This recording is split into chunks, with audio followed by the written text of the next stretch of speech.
Hi guys, welcome back to Moni's mini vlog. ಇವತ್ತು ನಾನು ನಿಮಗೆ ತಿಳಿಸ್ಬೇಕಾಗಿರುವಂತಹ ಸ್ಥಳ ಭೈರವ ನಿಲಯಂ ಟೆಂಪಲ್.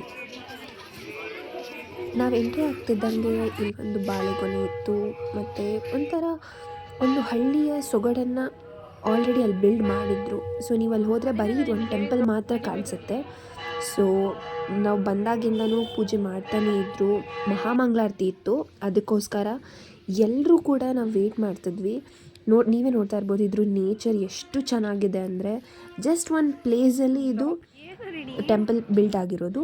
ಕಂಪ್ಲೀಟ್ ನಮಗೆ ಒಂದು ಒಳ್ಳೆ ಅನುಭವ ಅಂತಲೇ ಹೇಳ್ಬೋದು. ಸೊ ಮಹಾಮಂಗಳಾರತಿಗೋಸ್ಕರ ನಾವು ಎಲ್ಲರೂ ಕೂತಿದ್ವಿ. ತುಂಬ ಚೆನ್ನಾಗಿ ದರ್ಶನ ಕೂಡ ಆಯಿತು. ನಾವು ಹೋಗಿದ್ದ ಟೈಮಲ್ಲಿ ಪ್ರಾಬಬ್ಲಿ ಕ್ಲೈಮೇಟಿಂದ ಅದು ಇಷ್ಟು ಚೆನ್ನಾಗಿ ಕಾಣಿಸುತ್ತೆ ಅಥವಾ ಏನೋ ಒಂದು ಗೊತ್ತಿಲ್ಲ, ತುಂಬ ಚೆನ್ನಾಗಿತ್ತು. ನಾವು ಒಳಗಡೆ ಮಹಾಮಂಗಳಾರತಿ ದರ್ಶನ ಮಾಡಿದ ತಕ್ಷಣ ಈ ಕ್ಯೂಟ್ ನಾಯಿ ಮರಿ ಆಚೆ ಇತ್ತು. ಈ ದೇವಸ್ಥಾನ ಎಲ್ಲಿರೋದು ಅಂತ ಹೇಳಿದ್ರೆ, ಇದರ ಸ್ಥಳ ಕಂದೀಕುಪ್ಪಂ, ಕೃಷ್ಣಗಿರಿ ಜಿಲ್ಲೆ. ಇದು ಇರೋದು ತಮಿಳುನಾಡಿನ ಕರ್ನಾಟಕದ ಗಡಿ ಸಮೀಪ. ಇಲ್ಲಿ ಈ ಟೆಂಪಲ್ ಸಿಚುವೇಟ್ ಆಗಿದೆ. ನಾವು ಒಂದು ಸಲ ದರ್ಶನ ಮಾಡಿ ಬಂದ ಹಾಗೆ ನನಗಂತೂ ಈ ಕ್ಲೈಮೇಟ್ ಮತ್ತು ಇಲ್ಲಿ ಕೆಲವೊಂದು ಅವರೇ ಬಿಲ್ಡ್ ಮಾಡಿದ್ದಾರೆ. ಸೊ ಅದು ಗ್ರೀನರಿ ಆಗಿರ್ಬೋದು ಅಥವಾ ಅಲ್ಲಿ ಪಾಂಡ್ ಆಗಿರ್ಬೋದು, ಮತ್ತು ಇಲ್ಲಿ ಜೋಕಾಲಿ ಕೂಡ ಇತ್ತು.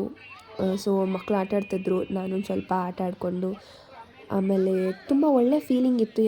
ಇದು ಕಾಲಭೈರವ ದೇವರಿಗೋಸ್ಕರ ಅರ್ಪಿಸಿದಂತಹ ಪ್ರಸಿದ್ಧ ದೇವಸ್ಥಾನವಾಗಿದೆ. ಇಲ್ಲಿ ಪ್ರತಿ ತಿಂಗಳು ಅಷ್ಟಮಿ ತಿಥಿ ಎಂದು ವಿಶೇಷ ಪೂಜೆ ಕೂಡ ಮಾಡ್ತಾರೆ. ಸೊ ಇದಕ್ಕೋಸ್ಕರ ನಾವು ಬುಕ್ ಮಾಡ್ಕೊಂಡಿದ್ದು ವೈಭವ ಹ್ಯಾಪಿ ಡೇಸ್ ಅಂತ.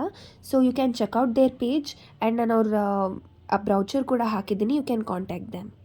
ಸೊ ಇದು ಅವರ upcoming trip plan. So you can contact them. Thanks for watching. Stay updated for part 2, 3, 4 for all my temple runs. Thank you.